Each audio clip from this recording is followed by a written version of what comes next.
Welcome to my channel Sharma classes PCM. Last lecture में मैंने आपको क्लास 12th केमिस्ट्री विलियन यानी कि सॉल्यूशन का थ्योरी और न्यूमेरिकल बताए थे। आज हम लोग उसी चैप्टर में नेक्स्ट न्यूमेरिकल के साथ साथ विलियन का इस चैप्टर के लिए थ्योरी भी देखेंगे और समझेंगे भी। चलिए देखते हैं। नेक्स्ट न्यूमेरिकल नंबर 13 आपके सामने है। इसको पिछले वीडियो को कंटिन्यू करते हैं क्योंकि पिछले वीडियो में क्वेश्चन नंबर 12 तक हम बता चुके हैं। उसी के आगे क्वेश्चन नंबर 13 न्यूमेरिकल को कंटिन्यू किया जा रहा है। आपके सामने ये क्वेश्चन है, एसिटिक अम्ल यानी कि CH3COOH के 2.03 कैपिटल M यानी कि मोलरता हो गया। जलीय विलयन का घनत्व 1.017 ग्राम प्रति मिलीलीटर है। एसिटिक अम्ल का अणुभार 60 है। विलयन की मोलरता की गणना कीजिए। थोड़ा ये क्वेश्चन टफ है, सॉल्यूशन इसको बारीकी से ध्यान देने की कोशिश कीजिएगा। ये जो टफ होता है बोर्ड एग्जाम के लिए ज़रूर कंफर्म भी होता है। इस आधार पर हम कह सकते हैं कि ये कंफर्म भी है। तो सबसे पहले तो ये देख लीजिए कि गिवन है मोलरता capital M equal to 2.03 capital M यानी कि मोल पर लीटर। ठीक, मोलरता का फार्मूला होता है विलय के मोल बटे विलयन का आयतन लीटर में। यही वैल्यू 2.03 गिवन है। अब आगे की जानकारी दे दें। विलय यहाँ पर एसिटिक अम्ल है, इसका मोल तो हमें पता चल चुका है 2.303। यहाँ पर क्यों ऐसा किया गया का जवाब समझ लीजिए कि मोलरता मोल पर लीटर में है। यदि लीटर को 1 लीटर माने तो विलय के मोल डायरेक्ट हम लिख सकते हैं जो 2.03 मोल। ठीक, अब आगे की जानकारी दें। सूत्र में विलय के मोल को अब जरा देख लीजिए। मोल इक्वल टू विलय का भार बटे अणुभार होता है। चूँकि मोल दिया हुआ है विलय का 2.03 तो इक्वल टू विलय का भार बटे अणुभार। तो विलय एसिटिक अम्ल का अणुभार कितना दिया हुआ है 60। अगर न दिया गया होता तो एसिटिक अम्ल का फार्मूला से हम वैल्यू 60 अलग से भी फाइंड कर सकते थे। चलिए इस आधार पर विलय का भार ऊपर वाला वैल्यू इक्वल टू 60 इंटू 2.03 इसको कैलकुलेट करने के आधार पर हमें मिला 121.8 ग्राम। विलय मतलब एसिटिक अम्ल का भार हमें मिल गया। अब आगे जरा देख लें। जैसा कि आप फिजिक्स में भी पढ़े होंगे, द्रव्यमान इक्वल टू आयतन इंटू घनत्व, फार्मूला आपको पता होगा। अतः द्रव्यमान मतलब भार से है। विलयन का भार इक्वल टू विलयन का आयतन, जैसा कि अभी आपको बताए थे कि अगर हम मोल 2.03 लिए तो प्रति लीटर का मतलब 1 लीटर यानी कि 1000 ml लिख दिया। और यहाँ पर 1000 चूँकि ml है और घनत्व दिया हुआ है, चेक कर लीजिए 1.017 ग्राम प्रति मिलीलीटर। तो इसका मात्रक लिखें ये ग्राम प्रति ये मिलीलीटर। तो इस प्रकार से अगर देखें नीचे के ml से ये ml कैंसिल हो गया तो ग्राम में वैल्यू इन दोनों का गुणा करने पर मिला 1017 1017 ग्राम। ये हो गया विलयन का द्रव्यमान यानी कि भार। अब आगे जरा देखते हैं।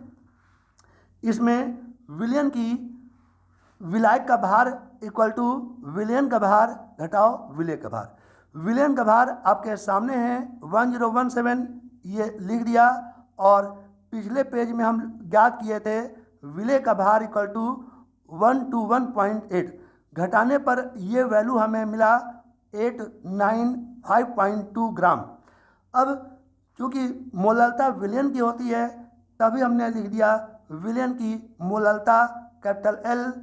मोलरता का फार्मूला विलय का मोल अपॉन विलायक का भार। डेफिनेशन होता है कि किसी विलायक के 1 किलोग्राम भार में विलय के मोलों की संख्या को उस विलयन की मोलरता कहते हैं। क्योंकि अब ये वैल्यू विले के मोल की बात करें तो अभी हम निकाल चुके हैं 2.03 मोल क्वेश्चन में गिवन था। विलायक का भार आपके सामने ये दिखाई दे रहा है 895.2 ग्राम, उसको किलोग्राम में बदल दिया 10⁻³ करके, ये देखिए मात्रक किलोग्राम लिखा हुआ है। तो अब इसको यदि कैलकुलेट करें तो ये वाला 10⁻³ को ऊपर पहुंचाएं तो 10⁻³ का मतलब 1000 लिख दिए, और टोटल कैलकुलेशन को अटेंड करें तो हमें क्या मिलेगा, 2 डेसिमल वैल्यू से 2 जीरो कैंसिल हो गया, ऊपर वैल्यू मिला 2030 दिखाई दे रहा होगा, अपॉन नीचे मिला 895.2। ठीक, तो इसको कैलकुलेट करने के बाद मिला 2.27। ठीक, आपके नेक्स्ट क्वेश्चन है 14, जरा ध्यान से देखिएगा। एथिल अल्कोहल यानी कि C2H5OH, इसका डेंसिटी दिया हुआ है 0.789 ग्राम प्रति मिलीलीटर के 10 ml को जल की आवश्यक मात्रा में घोलकर 100 ml विलयन, D मतलब डेंसिटी मीन्स घनत्व दिया हुआ है, D = 0.9829 ग्राम प्रति मिलीलीटर। क्या वैल्यू दिया हुआ है, यह D = 0.982 ये ग्राम प्रति ml। चलिए आगे बता रहे, बनाया गया है। इस विलयन की सांद्रता निम्नलिखित के पदों में ज्ञात कीजिए। ये क्वेश्चन हो गया। अब इसको आगे हम बढ़ाएंगे, जरा ध्यान से देखिएगा, ठीक है ना। इस क्वेश्चन नंबर 14 का 6 पार्ट है, यह हम एक एक करके क्वेश्चन नंबर 14 का फर्स्ट पार्ट, क्वेश्चन नंबर 14 का सेकंड पार्ट, क्वेश्चन नंबर 14 का थर्ड पार्ट, जैसा कि अभी दिखाई दे रहा है क्वेश्चन नंबर 14 का फर्स्ट पार्ट, क्वेश्चन नंबर 14 का सेकंड पार्ट क्वेश्चन, ऐसे ही क्वेश्चन नंबर 14 का थर्ड पार्ट क्वेश्चन जो रेड पेन से लिखा हुआ है वह आपका क्वेश्चन है। सॉल्यूशन एक एक करके आगे हम देते जाएंगे। क्वेश्चन नंबर 14 के फर्स्ट पार्ट में क्वेश्चन दिया हुआ है आयतन प्रतिशत ज्ञात करने के लिए। तो इसका सॉल्यूशन कैसे ज्ञात करेंगे, जरा इसको जरा देख लीजिए। एथिल अल्कोहल का आयतन प्रतिशत मात्रा इक्वल टू विलेय का आयतन अपॉन विलयन का आयतन। ठीक, तो विलयन का आयतन चूंकि दिया हुआ है 10 ml बटे विलयन का आयतन 10 ml और इंटू यहाँ पर क्या हो गया 100, क्योंकि परसेंट के आधार पर क्वेश्चन को सॉल्व किया गया है। तो 100 से 100 को कैंसिल किया जाए तो हमें मिला आयतन प्रतिशत इक्वल टू 10%। अब आगे जरा देख लो क्वेश्चन नंबर 14, द्रव्यमान प्रतिशत यानी कि परसेंटेज एथिल अल्कोहल। इसका जवाब क्या है, एथिल अल्कोहल का द्रव्यमान प्रतिशत इक्वल टू एथिल अल्कोहल का द्रव्यमान बटे विलयन का द्रव्यमान इंटू 100। अब आगे जरा सॉल्यूशन को जरा देख लीजिए कि द्रव्यमान इक्वल टू क्या होता है, आयतन इंटू घनत्व। ये एथिल अल्कोहल विलेय के लिए हो गया। इसके बाद विलयन का द्रव्यमान इक्वल टू आयतन इंटू घनत्व, इसको इंटू 100 या आगे ये लिखा हुआ है। इसको मान रखने के बाद में हमने फार्मूला कौन सा लगा दिया, द्रव्यमान इक्वल टू आयतन इंटू घनत्व, आयतन इंटू घनत्व ऊपर विलेय के लिए हो गया, नीचे विलयन के लिए हो गया। कैलकुलेशन करें तो हमें आंसर मिला है 8.03%। अब क्वेश्चन नंबर 14 का ही थर्ड पार्ट है द्रव्यमान आयतन प्रतिशत। तो एथिल अल्कोहल का द्रव्यमान स्मॉल m विलेय के लिए हो गया, आयतन विलयन के लिए हो गया, इक्वल टू परसेंट के लिए एथिल अल्कोहल का द्रव्यमान अपॉन विलयन का आयतन। तो यहाँ पर द्रव्यमान इक्वल टू आयतन इंटू घनत्व अपॉन आयतन डायरेक्ट दिया हुआ है। तो विलेय एथिल अल्कोहल का आयतन 10 दिया हुआ है और घनत्व दिया है 0.789 अपॉन विलयन का आयतन दिया है 100। इस तरह से इनको अगर हम कैलकुलेट करें तो वैल्यू मिलेगा 7.89%। अब आगे देखिए क्वेश्चन नंबर 14 का फोर्थ पार्ट आपके सामने है। मोलरता हमें इसमें ज्ञात करना है, तो स्वाभाविक है हमें मोलरता का ही फार्मूला लगाना पड़ेगा। मोलरता का डेफिनेशन होता है कि किसी विलयन के 1 लीटर आयतन में घुलित विलय के मोलों की संख्या को उस विलयन की मोलरता कहते हैं। तो इस आधार पर ऊपर मोल इक्वल टू विलय का भार बटे अणुभार हो गया अपॉन विलयन का आयतन तो जैसा है वैसा दिया हुआ है। तो विलय का भार ग्राम में, अणुभार एथिल अल्कोहल का निकाल कर रख देंगे और आयतन विलयन का सीधे सीधे वैल्यू रख देंगे।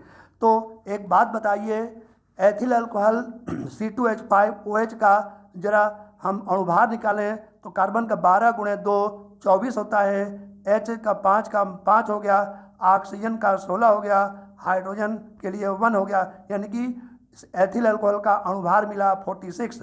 इस प्रकार से अगर हम इनके वैल्यू को पुटअप कर दें तो हमें जवाब मिला मोलरता इक्वल टू 1000/46 इक्वल टू 1.7 मोल पर लीटर। अब आगे देखिए क्वेश्चन नंबर 14 का फिफ्थ पार्ट आपके सामने है।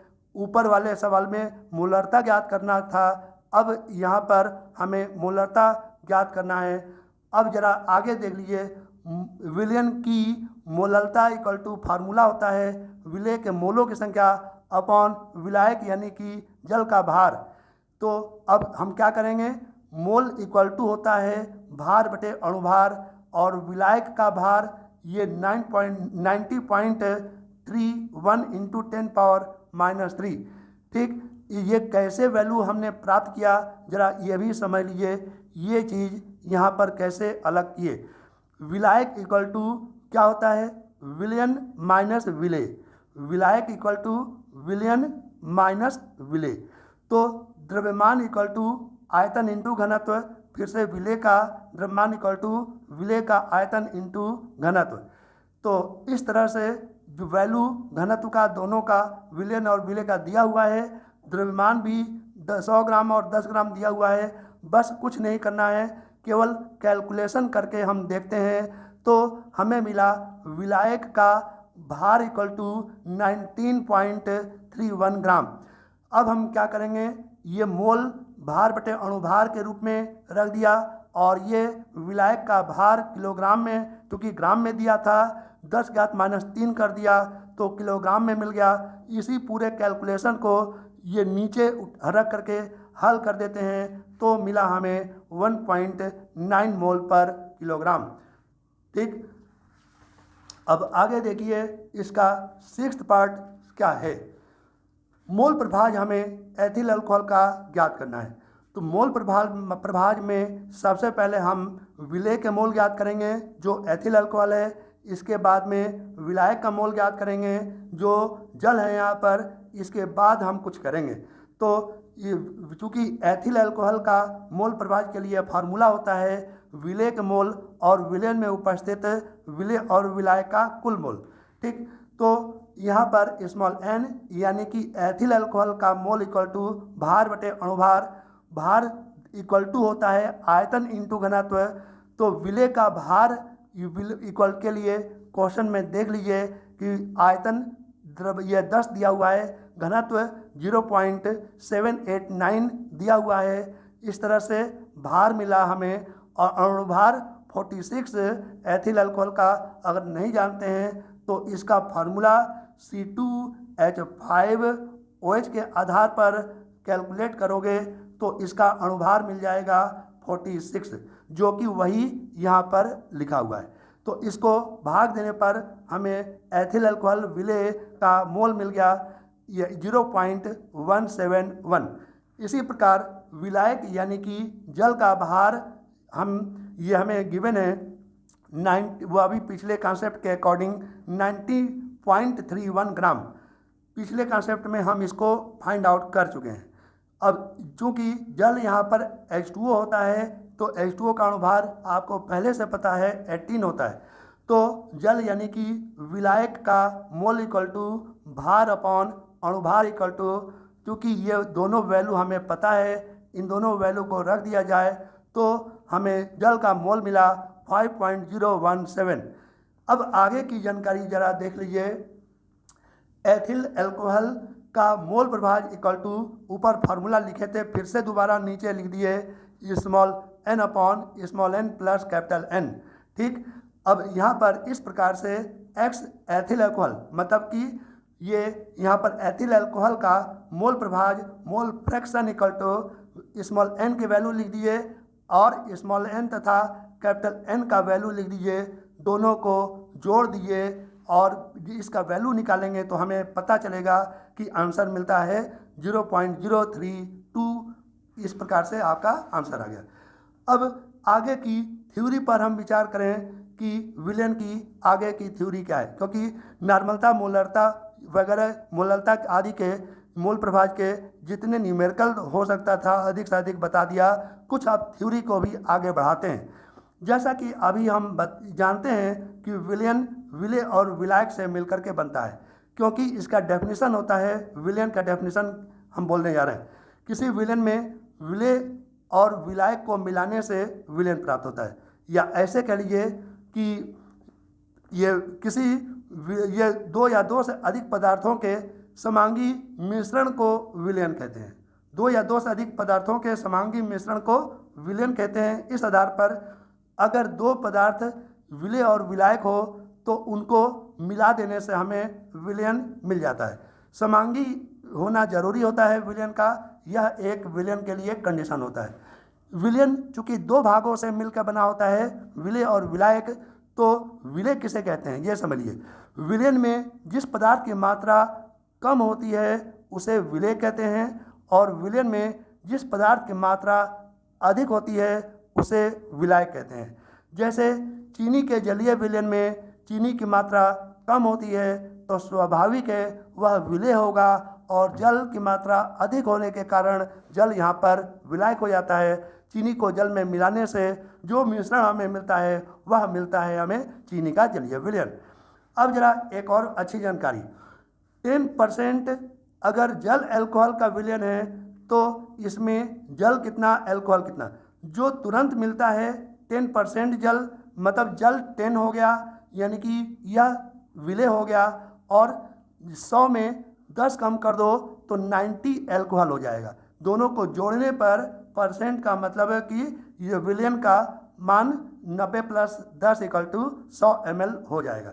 इसका उल्टा लिखें तो कैसे लिखेंगे, 10% अल्कोहल जल विलयन, तो यानी कि 100 ml अगर विलयन है तो उसमें 10 ml अल्कोहल होगा और 90 ml जल होगा, तो 10 + 90 = इस प्रकार से 100 ml का विलयन तैयार हो जाता है, जो कि आपके सामने दिखाई दे रहा है। अब कुछ आगे की जानकारी ले लें। विलयन के तमाम उदाहरण होते हैं, उसको जरा जानना जरूरी है। इस लाइन में अलग अलग प्रकार का विलय हम बताएंगे, इस लाइन में अलग अलग प्रकार का विलायक बताएंगे, और इस लाइन में ये इनके कैरेक्टरिस्टिक के आधार पर विलय और विलायक के संबंध में उदाहरण विलयन का देंगे। जरा ध्यान से देखिए। नंबर 1 में अगर विलय गैस हो, विलायक भी गैस हो तो इसका उदाहरण होगा वायु, क्योंकि वायु में विभिन्न प्रकार के गैसों का मिश्रण होता है, तो वायु भी एक प्रकार से मिश्रण यानी कि गैसीय मिश्रण है विलयन के रूप में। नंबर 2 उदाहरण देते हैं, अगर विलय गैस हो और विलायक द्रव हो तो इसका उदाहरण ले लेते हैं जल में कार्बन डाइऑक्साइड का मिश्रण, सोडा वाटर भी इसे कहते हैं। सोडा वाटर में कार्बन डाइऑक्साइड गैस जल में घुली होती है, तो वह भी अपने आप में एक मिश्रण यानी कि विलयन होता है। कोल्ड ड्रिंक एक तरह से यही चीज़ होता है। अब आगे नंबर 3 उदाहरण आपके सामने हैं, अगर विलय द्रव हो, विलायक भी द्रव हो, तो यह बहुत अच्छा उदाहरण हम दे सकते हैं जल में अल्कोहल का मिश्रण। नंबर 4 उदाहरण आपके सामने हम रखने जा रहे हैं, अगर विलय जल हो और विलायक गैस हो यानी कि वायु हो, तो इसका बहुत अच्छा उदाहरण होगा जल में वायु का मिश्रण अर्थात वायु में जल वाष्प। नंबर 5 उदाहरण आपके सामने है, अगर विलय द्रव हो और विलायक ठोस हो, तब इसका उदाहरण हो गया सोडियम अमलगम। क्योंकि सोडियम धातु ठोस होता है और पारा Hg जो होता है वह लिक्विड में होता है, दोनों को मिला दिया जाए तो लिक्विड तैयार हो जाता है, वह अपने आप में एक विलेन के रूप में हो जाता है। इसी प्रकार से नेक्स्ट एग्जाम्पल हम देते हैं, ये अगर विलेय ठोस हो और विलायक गैस हो यानी कि वायु ले सकते हैं, तो इसका बहुत अच्छा उदाहरण ठोस को कपूर के रूप में लेकर के कपूर का वायु में मिश्रण, यह इसका बहुत अच्छा उदाहरण है। इसके बाद में 7वां उदाहरण लास्ट एग्जाम्पल के तौर पर हम आपको बताना चाहते हैं कि चीनी का जलीय मिश्रण में चीनी क्या है, ठोस विलेय हो जाता है और जल यहाँ पर द्रव के रूप में विलायक होता है। इस प्रकार चीनी का जलीय मिश्रण यह हमें ठोस का द्रव में विलयन का उदाहरण होगा। अब अंततः आपको विलेयता पर विचार करके बताने वाले हैं कि विलेयता किसे कहते हैं। सबसे पहले डेफिनेशन सॉल्युबिलिटी का देख लीजिए। किसी पदार्थ की वह अधिकतम मात्रा जो निश्चित ताप पर 100 ग्राम विलायक में घुली होती है, उस पदार्थ की विलेयता कहलाती है। कहने का मतलब क्या हुआ कि यदि 100 ग्राम अगर उदाहरण के तौर पर जल ले लें और उसमें चीनी की मात्रा थोड़ी थोड़ी करके तौल करके घोलते चले जाएं, तो अधिकतम जितनी चीनी की मात्रा घुल जाती है, इसके बाद नीचे तली में बैठने लगे, तब उस निश्चित ताप पर हम उस विलयन की उस पदार्थ की क्या कहते हैं, विलेयता उस ताप पर कहते हैं। यहाँ पर तो तय है कि ताप अगर बढ़ता घटता है तो विलेयता भी चेंज हो जाएगी। इस ठीक यहाँ तो इतना डेफिनेशन में क्लियर हो रहा है कि ताप डेफिनेशन में ना हो तो डेफिनेशन फेल हो जाएगा। इसीलिए याद रखिए कि किसी पदार्थ की वह अधिकतम मात्रा जो निश्चित ताप पर 100 ग्राम विलायक में घुली होती है, वह उस पदार्थ की सॉल्युबिलिटी यानी कि विलेयता कहलाती है। इसमें पदार्थ का विलयन संतृप्त होता है, सैचुरेटेड उसी को कहते हैं कि उसमें विलेय की अधिकतम मात्रा घुली होती है। उसके बाद यदि विलेय की मात्रा कुछ भी हम घोलते हैं एक निश्चित ताप पर, तो वो नीचे तली में बैठ जाती है। तो ऐसा केस संतृप्त विलयन का होता है। एक और बात, यदि विलयन में विलेय की मात्रा अधिकतम मात्रा से कम जितनी भी पड़ी होती है, तो जो विलयन हमें मिलेगा उसे असंतृप्त विलयन कहते हैं। तो हम यहाँ पर क्या लिखे हैं जरा वो भी देख लें कि किसी विलयन में विलेय की वह मात्रा उसकी विलेयता से कम होती है, तो उस विलयन को हम असंतृप्त विलयन कहते हैं। और सपोज कीजिए कि कम के या पर अधिक कर दें कि यदि विलयन में विलेय की मात्रा जितनी होनी चाहिए थी उससे अधिक मात्रा अगर घोल दिया जाए, तो अधिक यहाँ पर अंडरलाइन कर दे रहे हैं, तो उस विलयन को हम अति संतृप्त विलयन कहते हैं। तो अब ये जानना आपको ज़रूरी हो जाता है कि अति संतृप्त विलयन तभी तक बना रहता है जब तक कि विलयन को लगातार हम चम्मच वगैरह से घोलते रहते हैं। जैसे ही हम स्थिर कर देते हैं तो विलयन की संतृप्तता की अवस्था में जितना विलेय पदार्थ में की मात्रा जल में या विलायक में घुली होनी चाहिए थी वो घुल जाती है, अतिरिक्त नीचे तली में बैठ जाती है। चीनी का जलीय विलयन, इसका उदाहरण अगर लें तो ज़रा ध्यान से सुनिएगा। अगर 35 ग्राम ये चीनी 100 ग्राम जल में घुली हुई हो और संतृप्तता की अवस्था हो, यानी कि एक भी चीनी का कण ये अब घुलने के लिए तैयार नहीं है विलयन में, तो यहाँ पर 35 ग्राम उस पदार्थ की यानी कि चीनी की विलेयता जल में हो गई। अब आगे की जानकारी, 35 ग्राम से अगर कम मात्रा जैसे 20 ग्राम घुली हो, तब ऐसे चीनी के जलीय विलयन को हम असंतृप्त विलयन कहते हैं। और 35 ग्राम वाले केस में चीनी के विलयन को संतृप्त विलयन कहते हैं। एक और बात, अगर 35 ग्राम से ज़्यादा मात्रा जैसे 50 ग्राम अगर घोलते रहें और चम्मच से हिलाते रहें, तब वह जो विलयन हमें प्राप्त होता है उसे अति संतृप्त विलयन कहते हैं। अब आगे की जानकारी ले, विलेयता को प्रभावित करने वाले कारक कौन कौन से होते हैं जरा ध्यान से देख लीजिए। नंबर 1 होता है ताप का प्रभाव, नंबर 2 होता है विलेय और विलायक की प्रकृति, और नंबर 3 होता है सम आयन प्रभाव यानी कि कॉमन आयन इफेक्ट। इसमें हम आपको ये बात बताना चाहते हैं ताप के प्रभाव में कि ताप बढ़ने पर विलेय पदार्थ की विलेयता बढ़ जाती है। और दूसरी बात समझ लीजिए विलेय और विलायक की प्रकृति। अगर विलेय भी ध्रुवीय हो, विलायक भी ध्रुवीय हो, तब उसमें ये उस पदार्थ की घुलनशीलता अधिक होती है। लेकिन अगर ये विलायक अध्रुवीय हो और जल यानी कि ध्रुवीय हो, जैसे आयोडीन क्या है, अध्रुवीय, और जल ध्रुवीय अवस्था में है, तो ऐसे में ये जो आयोडीन होगा जल में कम घुलेगा।